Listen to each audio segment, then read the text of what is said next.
Halo rekan-rekan mahasiswa, selamat datang di mata kuliah Berpikir Kreatif dan Inovatif.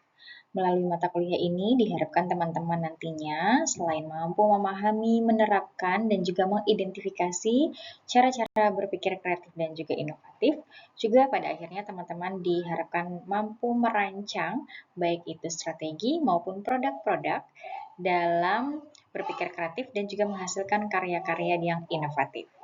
Dan untuk pertemuan pertama kita akan secara khusus membahas subbab tentang potensi diri dan konteks lingkungan sebagai dasar pengembangan kreativitas.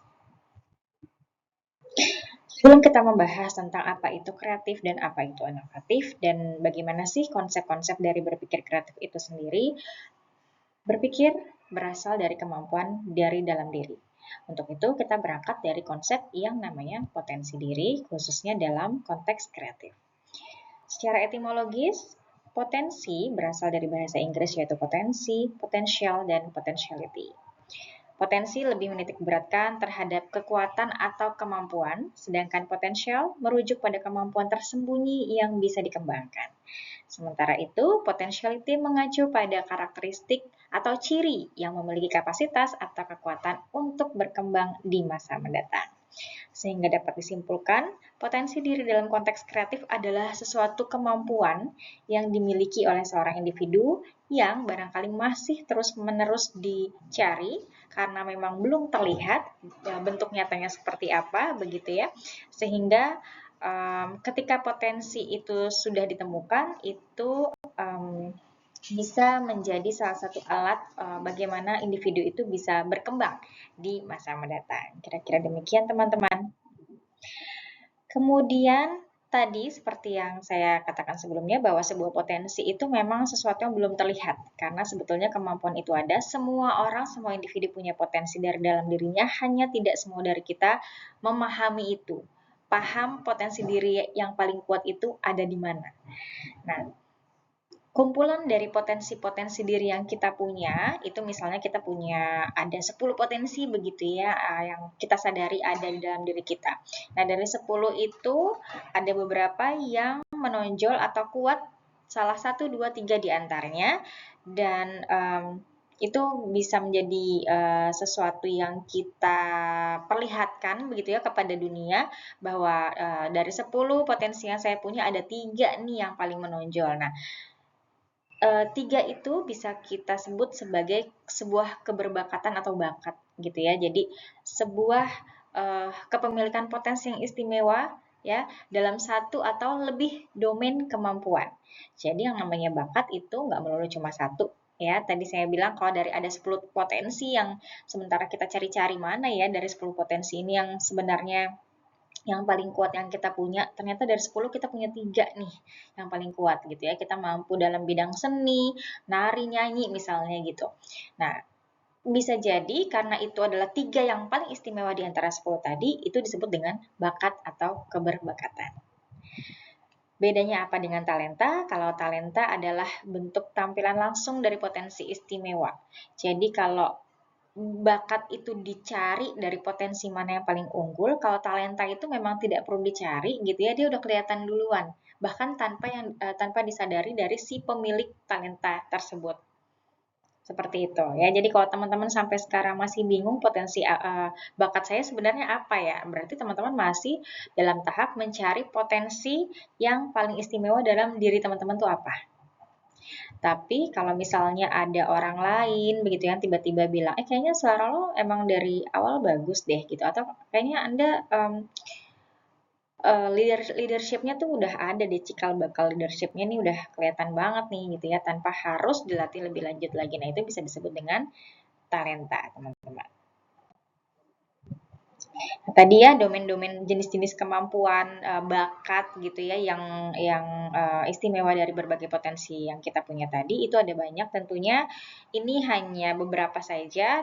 Teman-teman bisa cari gitu ya apa saja sih, ada yang di bidang intelektual atau akademik, ada yang di bidang kreatif seperti menulis, desain, seni visual, kreatif juga bisa di bidang tari, musik gitu ya.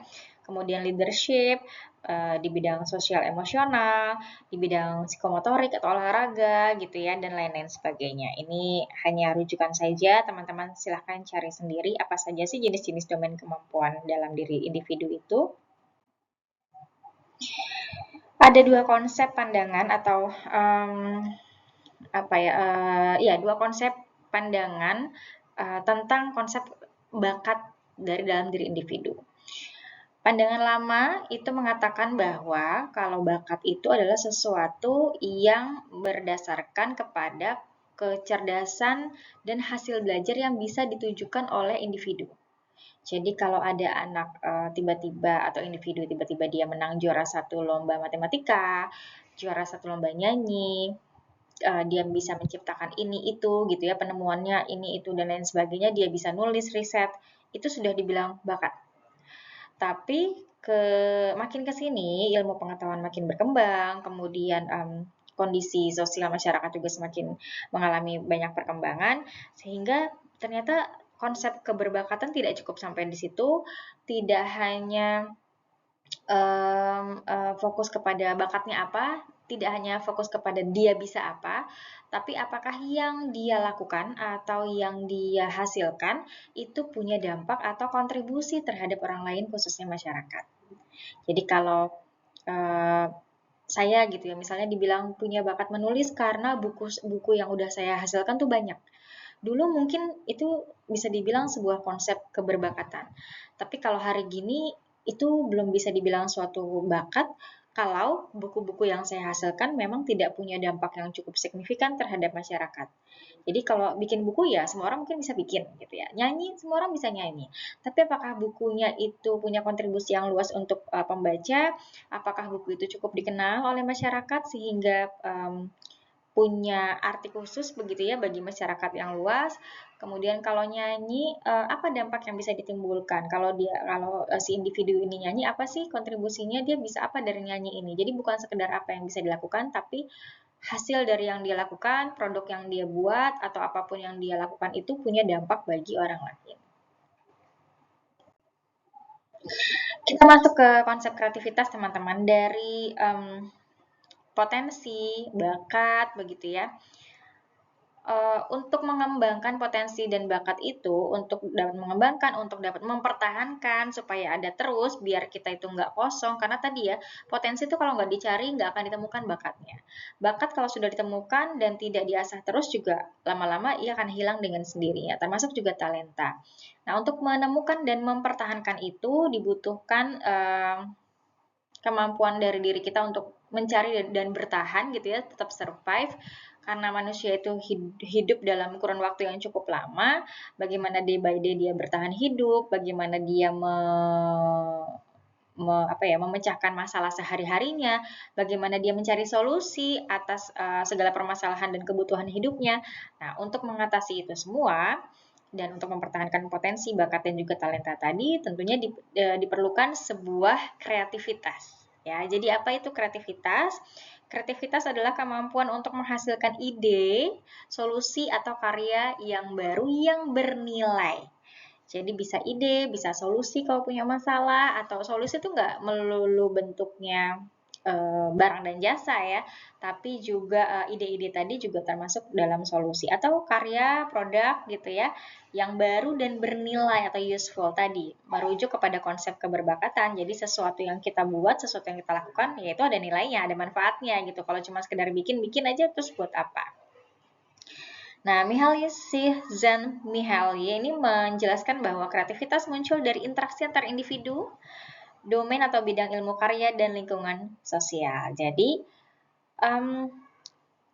bisa muncul sebuah kreativitas, bisa muncul suatu ide, karya, dan lain sebagainya kalau terjadi interaksi antar individu. Jadi kalau kita sendirian aja, begitu ya, cuman bengang-bengong, menginterpretasikan dari diri sendiri, mengasumsikan hal-hal di sekitarnya berdasarkan diri sendiri, ya itu dapat dipastikan tidak akan ditemukan sebuah kreativitas. Tapi semakin kita banyak melakukan interaksi dengan orang lain, kita ngobrol, kita cari tahu apa sih yang sebetulnya terjadi, ini kenapa bisa begini, penyebabnya apa, audiens maunya seperti apa, produk seperti apa sih yang market inginkan, fenomena apa yang terjadi sekarang, kenapa bisa terjadi demikian gitu ya. Itu sangat amat mungkin bisa memunculkan sebuah kreativitas gitu ya. Itulah dia kenapa si Mihaly ini bilang kalau kreativitas itu bisa muncul dari itu tadi, interaksi antar individu dan lingkungan sosial. Dan tentunya bisa dari berbagai bidang ilmu atau karya. Ya, teman-teman ya, konsep kreativitas tadi juga sudah dijelaskan adalah kemampuan untuk menciptakan sesuatu yang baru, baik yang benar-benar merupakan hal baru atau sebetulnya itu jadi baru tapi bisa dengan mengasosiasikan atau menghubungkan beberapa hal yang sebelumnya sudah ada. Jadi ya bisa jadi betul-betul literally baru atau baru itu ya bisa jadi penggabungan dari beberapa yang sudah ada, dikombinasikan begitu ya. Itu menurut James R. Evans. Jadi apa itu kreativitas teman-teman? Kreativitas adalah suatu hasil dari proses berpikir ya, mentransformasi A menjadi B. Ini kalau lihat diksi mentransformasi A menjadi B itu jangan melulu beranggapan produk A menjadi produk B ya, tapi sesuatu yang bentuknya A bisa menjadi bentuknya B. Yang tadinya misalnya tidak ada peminat, jadi ada peminat. Jadi ada perubahan tuh dari A menjadi B. Nggak melulu bentuknya produk ya, teman-teman. Jangan lupa kreativitas di sini digambarkan sebagai hasil dari proses berpikir. Nah, proses berpikir itu tadi bisa terbentuk ya karena tadi ada interaksi antar individu beserta dengan lingkungan sosialnya. Jadi makin dia mencari tahu, makin dia banyak relasi, makin dia banyak pengetahuan, makin dia mendengar, melihat, dan merasakan dari sisi kanan, kiri, depan, belakang yang dia hasilkan, itu ya makin keren nanti hasil jadi kreativitasnya gitu. Jadi akan makin banyak sumber yang bisa dia jadikan rujukan untuk menghasilkan suatu kreativitas tertentu. Nah, ini teman-teman ada 4 komponen dalam potensi diri kreatifnya seseorang ya. Jadi kalau seseorang itu punya potensi diri yang kreatif, dia punya 4 komponen pastinya. Yang pertama adalah kemampuan kognitif, kedua adalah kepribadian, ketiga motivasi, dan yang keempat adalah lingkungan. Yang pertama kita bahas ya teman-teman mengenai kemampuan kognitif. Namanya kognitif adalah pengetahuan pemahaman. Bagaimana seseorang itu mampu mengetahui dan memahami segala sesuatu yang terjadi di sekitar di lingkungannya, di lingkungan kehidupannya, begitu ya. Dalam kemampuan kognitif itu ada beberapa hal yang dimiliki oleh seseorang yang punya potensi diri kreatif, teman-teman. Yang pertama adalah berpikir divergen. Ya, divergen itu gimana sih? Jadi kita bisa berpikir dari berbagai sisi. Kalau kita menerima sesuatu, melihat sesuatu, membaca sesuatu, mendengarkan sesuatu, itu nggak serta-merta mentah-mentah kita terima dari satu sisi yang sama saja. Misalnya ada sebuah fenomena yang mungkin baru-baru ini juga terjadi ya, rame gitu ya, diperbincangkan kasusnya Tias ya mengenai LPDP, perihal dia tidak menginginkan anaknya untuk menjadi WNI gitu ya, cukup dia saja menjadi WNI, anaknya jangan sampai gitu kan, itu memunculkan polemik pro dan kontra tentunya sampai se-Indonesia Raya. Nah, untuk kita-kita yang punya komponen potensi diri kreatif itu tidak hanya melihat dari satu sisi saja bahwa Tias itu salah, tidak nasionalis gitu ya, udah disekolahin tapi nggak mau anaknya jadi WNI dan lain sebagainya, itu kan dari satu POV saja. Nah, orang yang punya potensi diri kreatif itu bisa melihat dari berbagai sisi ya, teman-teman. Kemampuan kognitif berpikir divergen itu adalah berpikir bahwa oke, Tias ini kenapa sih dia bisa segitunya anaknya nggak mau jadi WNI gitu ya? Apa sih sebabnya? 1, 2, 3. Dia menjadi seperti itu tentu ada alur di belakangnya lagi. Kalau kita tarik ulur, sebetulnya dari sisi LPDP sendiri tidak ada ketentuan tertulis bentuk pengabdian seorang penerima beasiswa LPDP itu seperti apa. Itu satu. Kemudian kalau kita tarik ulur lagi, untuk soal nasionalisme, dari sebelum kasus ini misalnya itu kan sudah ada hashtag kabur aja dulu, yang sebetulnya itu juga mengindikasikan bahwa keadaan di Indonesia ini memang tidak baik-baik saja sehingga si masyarakat atau rakyat ini merasa udah deh mending kabur aja dulu dari sini gitu ya, karena di sini kayaknya udah sangat tidak baik-baik aja nih gitu. Nah kalau mau tarik mundur ke belakang lagi sebetulnya tias-tias yang lain juga sangat banyak ya, kalau teman-teman bisa cari datanya ini kalau tidak salah silahkan dicek ulang, ada 3.000 lebih penerima beasiswa LPDP yang juga memang tidak balik ke Indonesia. Apakah pemerintah tahu? Ya tentu saja tahu karena datanya pasti ada gitu ya. Jadi kenapa fenomena itu bisa terjadi? Tentu kan penyebabnya amat sangat banyak. Ya, jadi jangan melulu terima mentah-mentah sosok Tias yang nggak nasionalis karena anaknya nggak mau jadi WNI gitu. Tapi kita juga bisa harus bisa berpikir dari segala sisi begitu ya. Nah, itu berkaitan dengan fleksibilitas berpikir tadi ya. Karena kita berpikirnya di pergen, maka kita bisa dibilang kita tuh fleksibel dalam berpikir.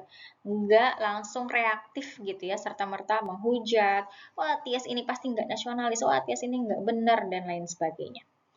Kemudian kemampuan kognitif juga dipengaruhi oleh kemampuan asosiasi, bagaimana kita menghubungkan satu komponen dengan komponen yang lain tadi ya. Penyebabnya banyak nih kalau ditarik ulur ke belakang ya tentu keadaan Indonesia nggak baik-baik aja ini juga udah lama kan terjadi. Ini Tias adalah salah satu dari puncak gunung es barangkali gitu ya. Kenapa sih sampai dia segitu nggak maunya anaknya jadi WNI? Kita tarik ulur lagi nih mengasosiasi tadi. Keadaan Indonesia 2, 3, 4, 5 tahun ke belakang kayak apa sih? Semengkhawatirkan apa sih sehingga bisa menimbulkan perasaan tidak nyaman untuk menjadi warga negara di sini. Nah, itu adalah kemampuan asosiasi, ya, teman-teman. Kemudian komponen potensi diri yang kedua adalah kepribadian. Ya, orang yang punya potensi diri kreatif itu punya rasa ingin tahu, penasaran aja kenapa sih begini, kenapa sih begitu, kok bisa terjadi ya? Emang benar, ya. Berani mengambil resiko. Nah, Tias ini termasuk menurut saya yang berani mengambil resiko ya karena dia berani speak up di media sosial. Kemudian netizen yang baik yang menghujat dia, baik yang membenarkan dia di kolom komentar juga punya ini berani mengambil resiko ini. Jadi yang namanya orang yang punya potensi diri kreatif itu yang namanya menghasilkan ide baru, membuat produk baru itu kan ada potensi salah ya, ada potensi kesalahan itu juga tidak ditanggung sendiri, bisa jadi ya kesalahan itu bisa melibatkan orang lain yang juga cukup merugikan orang lain di sekitarnya, dan itu adalah bagian resiko yang memang harus diambil dari individu-individu yang punya potensi diri kreatif ini. Resiko ditolak, dimusuhi, dianggap aneh, nyeleneh gitu ya. Kemudian secara kepribadian juga orang yang punya potensi diri kreatif ini terbuka terhadap pengalaman baru. Jadi tidak tutup mata, saklek, pokoknya ketentuannya begitu ya begitu aja. Tapi juga sangat terbuka terhadap hal-hal baru karena memang sejatinya perubahan adalah sebuah keniscayaan dalam proses berpikir kreatif ya. Kalau nggak ada perubahan ya apa yang mau dijadikan sesuatu yang baru? Kan gitu ya dalam sebuah kreativitas. Jadi ya kalau sesuatu berubah itu udah sebuah keniscayaan, oke-oke saja gitu. Bisa jadi tren tahun ini begini, bisa jadi tahun depan beda gitu ya, kecuali hal-hal yang memang sudah baku, misalnya ketentuan yang sudah tertulis di kitab agama tertentu gitu ya, itu kan udah memang sudah ketentuan pakem yang tidak mungkin berubah. Tapi sesuatu yang bergulir dialami masyarakat sehari-hari itu sangat amat mungkin ya secara struktur sosial itu sangat mungkin berubah. Kemudian potensi diri kreatif yang ketiga adalah namanya motivasi. Nah, kita bisa jadi kreatif, menciptakan sesuatu, ide dan lain sebagainya, dipengaruhi oleh salah satunya adalah unsur motivasi. Motivasi apa? Motivasi intrinsik yang berasal dari dalam diri. Kalau kita yang nggak suka, kitanya males, gimana mau mulai berpikir kreatif ya? Gimana mau mulai cari tahu? Penasaran aja enggak, punya motivasi dari dalam diri aja enggak gitu ya. Kemudian ketekunan dalam mengeksplorasi ide. Nah, ini adalah salah satu bagian tersulit ya untuk mengeksplorasi sebuah ide tuh nyoba ini itu, oh ini bisa nggak ya, ini gagal, kalau ini gagal ganti ide yang lain apa ya. Nah, orang-orang tuh kadang tidak bertahan di sini karena capek, salah melulu ya, nggak pernah benar, apa sih yang mau dihasilkan susah. Nah, orang tuh dalam tingkatan mengeksplorasi ide ini biasanya yang tadinya dalam 7 anak tangga misalnya dia udah sampai di tangga ke-6 tapi karena udah terlanjur capek, bosan, lelah dan lain sebagainya akhirnya dia nyerah. Padahal tinggal satu tahapan lagi dia akan berhasil, misalnya gitu ya.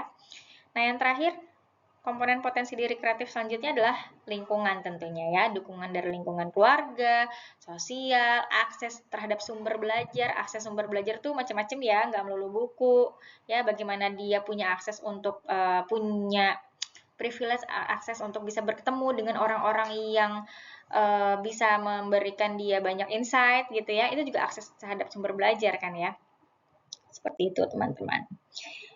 Nah, tadi potensi diri kreatif itu kan ada 4 ya, sudah dijelaskan secara detail. Nah, si Paul Torrance ini merangkum menjadi 4 bagian, teman-teman, terhadap konsep individu yang kreatif itu seperti apa. Paul bilang ada 4, yaitu kelancaran berpikir, tadi fleksibilitas atau keluasan berpikir, originality atau keaslian, ya bagaimana dia memunculkan ide-ide baru, dan juga pengembangan ide. Tadi ya explore, mengasosiasi berbagai hal yang terjadi di sekitarnya, dan sebagainya. Ini cukup dibaca saja teman-teman. Selain itu si Paul juga bilang ada aspek kognitifnya ya. Sebenarnya tadi sudah dijelaskan ya di 4 aspek tadi. Ini adalah kesimpulan yang dibuat oleh si Paul tadi. Nah, ini teman-teman kenapa kreativitas itu penting? Tentu saja, karena kita berada di era yang amat sangat cepat berubah ya. 2-3 tahun lalu sepertinya GPT belum ada ya. Nggak pernah nyangka kalau sekarang sudah ada chat GPT ya. Kemudian sistem yang dulu kita pahami akan terus berubah di kemudian hari, seperti yang tadi saya sampaikan bahwa suatu inovasi, suatu bentuk kreativitas tidak akan mungkin terjadi tanpa adanya perubahan. Jadi perubahan dalam konsep kreativitas ada sebuah keniscayaan, teman-teman. Dan kemampuan berpikir kreatif sangat krusial untuk bisa beradaptasi. Seperti yang tadi disampaikan, kalau kita hidup tiap hari harus survive dari apa? Dari kebutuhan pokok, makan, minum, dan kebutuhan jasmani lainnya. Harus survive dari keadaan sekitar, misalnya ada yang rumahnya jaraknya jauh dari tempat kerja atau dari sekolah, dia harus bertarung dengan waktu, ada yang harus bertarung dengan keadaan ekonomi, ada yang harus bertarung dengan ego di tempat kerjanya, bagaimana dia harus bertahan, bagaimana dia harus terus berprestasi, kalau enggak nanti atasannya menilainya ada seperti apa gitu. Jadi adaptasi itu bisa dilihat dari berbagai sisi ya teman-teman, karena setiap dari kita sejatinya itu sedang berjuang beradaptasi dengan keadaan masing-masing gitu ya, dengan keadaan sekitar masing-masing, dan itu perlu yang namanya adaptasi kan. Misalnya waktu COVID saja ya, itu kan kemampuan adaptasi dari kita sangat amat dipertaruhkan ya. Kalau yang nggak bisa bertahan hidup menghadapi COVID bukan perkara cuma dari yang nggak kerja jadi dari yang kerja jadi nggak kerja, dari yang punya duit jadi nggak punya duit. Tapi kan ada juga orang yang mungkin secara ekonomi nggak masalah, tapi ketika COVID dia nggak bisa keluar, nggak bisa ketemu orang, itu juga dia perlu kemampuan adaptasi kan. Nggak banyak orang yang bisa bertahan dalam keadaan itu, di rumah terus setiap hari. Bayangkan dalam 2 tahun ya nggak ketemu dunia luar, yang biasa hangout itu juga kan perlu kemampuan beradaptasi ya, sesuai gitu. Itu sih contohnya teman-teman. Atau teman-teman bisa cari contoh lain. Nah, kalau tadi sudah dijelaskan mengenai potensi diri kreatif dari seorang diri yang punya potensi diri kreatif tadi, ada 4 teman-teman. Salah satunya adalah kemampuan kognitif. Dalam kemampuan kognitif itu adalah cara berpikir divergen. Maka ini adalah beberapa latihan teman-teman bagaimana caranya untuk bisa melatih teman-teman berpikir divergen. Caranya gimana? Ada gambar, ada 2 gambar di sini teman-teman bisa lihat. Yang kiri ada gambar sendok, yang kanan adalah gambar kardus. Untuk melatih itu nanti silahkan dikerjakan di kolom tugas, di Edlink teman-teman ya. Dari masing-masing gambar, tolong sebutkan 10 minimal, 10 fungsi dari benda yang ada di gambar di luar fungsi aslinya. Sendok buat makan, 10 fungsi lainnya di luar makan apa? Kemudian kardus misalnya untuk menempatkan barang-barang di luar itu, fungsi lainnya apa kira-kira? Ya. Kemudian ada gambar sendal, silahkan dibuat 10 fungsi lain selain fungsi aslinya, dan juga ini gambar apa nih? Periwitan ya, peluit gitu ya. Fungsi aslinya buat menghasilkan suara kan ya, tapi coba jelaskan atau sebutkan fungsi lainnya selain fungsi aslinya itu, nanti teman-teman bisa taruh di Edlink tugasnya. Kemudian yang kedua, karena kita harus fleksibel tadi dalam cara berpikir ya, maka kita coba berlatih itu dengan mengganti sebuah sudut pandang sebuah fenomena. Fenomenanya adalah atau objeknya adalah mahasiswa yang ngantuk dan nggak tertarik mendengarkan materi perkuliahan di kelas. Itu fenomenanya. Ya. Kalau kita diminta berpikir dari berbagai sudut pandang atau perspektif, misalnya ini saya sudah buat ya, ada 4 perspektif dari sisi mahasiswa, dari sisi dosen, dari sudut pandang perkuliahan, sistem perkuliahan maksudnya ya, dan dari sisi psikologis. Psikologis tuh ya keadaan psikologis baik mahasiswa, dosen maupun keadaan psikologis sekitar ya. Nah, dari 4 perspektif atau sudut pandang ini, teman-teman silahkan jawab. Masing-masing perspektif itu ada 4 pertanyaan. Pertanyaan pertama adalah, apa sih yang sebenarnya dirasakan atau dipikirkan sama peran ini? Misalnya dari mahasiswa, untuk mahasiswa yang ngantuk di kelas sampai tidur, kira-kira apa yang sebenarnya dirasakan sama dia ya? Apa sih yang sebenarnya dia pikirkan? Coba teman-teman membayangkan kalau teman-teman adalah mahasiswa itu. Ya, yang kedua, apa sih yang ditampilkan ke publik? Ya, kalau mahasiswa ngantuk, yang kelihatan apa kira-kira? Kemudian yang nggak kelihatan sama publik, kira-kira dalam kondisi mahasiswa ngantuk itu apa tuh? Apakah dia emang nggak suka sama materinya? Apakah emang dia capek? Kemudian, kalau Anda berperan sebagai peran ini, solusi yang akan Anda ambil itu apa? Ya, itu dari perspektif mahasiswa. Begitupun dosen, sudut pandang, perkuliahan, dan juga psikologis. Semuanya bisa teman-teman jawab di tugas yang ada di ED.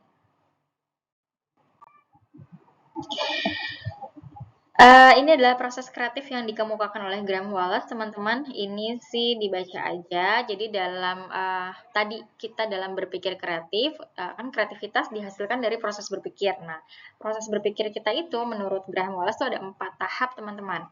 Yang pertama adalah preparation, yang kedua adalah incubation, yang ketiga adalah illumination, dan yang keempat adalah verification. Yang pertama adalah preparation, persiapan. Artinya ketika kita mau menghasilkan ide, menghasilkan solusi, produk, dan lain sebagainya, tentu kita harus mengumpulkan informasi dan memahami masalahnya terlebih dahulu. Ya, mau bikin apa sih? Kenapa ini perlu dibikin? Kayak apa sih yang mau dibikin tuh? Yang kayak gimana? Jadi kumpulkan informasi yang sebanyak-banyaknya. Masalahnya apa? Kenapa sih bisa terjadi kegaduhan ini? Ya, coba dari mana asal muasalnya? Apa sih mulanya? Gimana sih bisa jadi rame? Gitu. Kemudian inkubasi ini terjadi ketika kita mengumpulkan informasi dan memahami masalah. Ya, maka ide itu akan muncul secara tidak sadar. Tadi ya, kenapa sih si kasusnya Tias ini bisa jadi rame bener ya? Coba di apa namanya dianalisa lagi ya. Oke, penerima LPDP, kenapa dia segitu nggak betahnya ya? Emang kenapa sih di Indonesia satu gitu ya? Ternyata dia penerima LPDP, apakah dia sudah menyelesaikan kewajibannya? Kalau memang sudah, dia mau di luar itu kan sebetulnya hak dia. Tapi dia bersuara di media, kenapa sih dia bisa sampai seberani itu? Ini medsos loh ya. Nah, itu kan kita kumpulkan informasi sebanyak-banyaknya. Dari situ ide kita bisa muncul. Mungkin karena A, mungkin karena B. Ya, solusinya sekarang gimana nih buat Tias biar meredam publik supaya nggak terlalu rame gitu ya dan menjalar kemana-mana sampai seluruh penerima LPDP akhirnya bersuara ya. Kalau saya udah berkontribusi ini loh, saya udah itu loh gitu ya, Tasya Kamila dan lain sebagainya. Itu memunculkan ide akhirnya. Dan yang terakhir adalah pengujian dan penyempurnaan ide. Kira-kira kalau saya bertindak gini efektif nggak ya? Saya bikin ini sudah tepat atau belum produknya ya? Itu. Jadi 4 tahap menurut Graham Wallace, yaitu persiapan tadi, masa inkubasi, dia menghasilkan ide, dia memproses ide tersebut, kemudian menghasilkan ide, masa pencerahan tadi dalam bahasanya adalah illumination, dan terakhir kalau kita udah nemu idenya apa, bikin apa, solusinya bagaimana, kita uji apakah itu worth it, apakah itu memang berhasil sesuai dengan apa yang dibutuhkan di awal. Gitu ya, masalahnya apa, dibutuhnya apa. Nah, inilah strategi untuk mengembangkan potensi diri kreatif tadi ya. Kita sudah melakukan itu. Kalau teman-teman nanti sudah mengerjakan tugas, latihan berpikir divergen, explore multidisiplin, belajar banyak hal teman-teman. Kemudian refleksi diri sebetulnya dari sekian banyak yang saya pelajari itu, mana sih potensi yang kira-kira istimewa begitu ya di antara potensi-potensi yang lain. Kemudian membangun kebiasaan kreatif. Apa sih kebiasaan kreatif tadi? Harus punya rasa ingin tahu, punya motivasi intrinsik, terbuka terhadap hal-hal baru gitu ya. Dan juga jangan lupa kita akan bisa makin menghasilkan sesuatu yang kreatif kalau kita berkolaborasi dengan yang lain. Nah, ini teman-teman ya, sejatinya kita dalam proses kreatif itu sebenarnya harus memahami kekuatan, kelemahan, kesempatan kita, halangan kita itu apa sih. Kalau kita udah kenal pola ini, maka kita bisa dengan mudah meramu begitu ya, apa saja proses-proses kreativitas yang bisa kita ciptakan. Jadi teman-teman, kesadaran diri itu sangat penting bagi individu untuk memahami pikiran, emosi, kecenderungan, dan pola perilaku dalam dirinya sendiri. Dan dalam konteks kreatif, kesadaran diri ini penting buat jadi pondasi, karena kreativitas itu nggak lahir dari sebuah ruang yang kosong, tapi dari cara kita memaknai pengalaman dan realitas di dunia sekitar kita. Sampai bertemu di pertemuan yang kedua dalam mata kuliah berpikir kreatif dan inovatif.